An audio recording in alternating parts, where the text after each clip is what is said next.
Christopher Nolan didn't just adapt Homer. He drained the soul out of the Mediterranean and replaced it with a 3-hour HR seminar. The Mediterranean looks like a rainy Tuesday in Dublin, the nymphs feel like middle managers from HR, and the monsters look like sleep-deprived Debs forced into a 9 a.m. Zoom call. Matt Damon wanders through the frame with the expression of a man who just realized his agent lied to him about the creative vision. He's supposed to be suffering from memory loss, but the only thing actually fading is the audience's attention.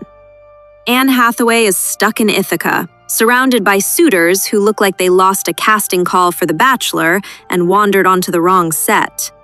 Tom Holland's Telemachus feels like he escaped Spider-Man and got lost in a low-budget Spartan DLC. His quest takes longer to finish than a Skyrim update on a 2012 Windows laptop. Nolan's editing is a nauseating loop. Flashback to flash forward, back to a flashback.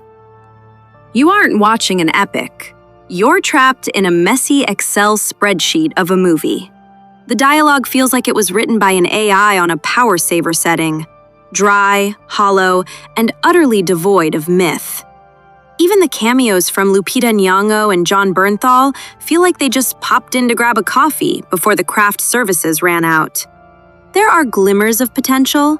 The Cyclops looks like an HR manager's fever dream, and that scene actually lands.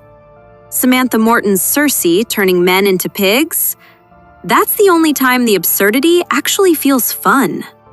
The sirens sound like an existential crisis, and for a split second, you actually feel Damon's pain. But then the void returns. Nolan directs the war like a corporate team-building retreat.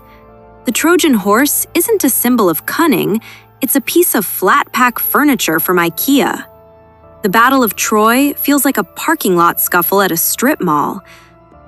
Even Odysseus's homecoming to Penelope feels less like a legendary reunion and more like a Q3 performance review about accountability. The verdict. The movie is long, cold, visually polished, but hollow to the core. The only parts that work are the direct quotes from Homer.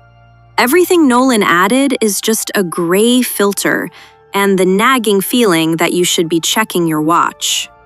Final trash wisdom. If the gods punish men for hubris, then The Odyssey is the audience's punishment for trusting Nolan.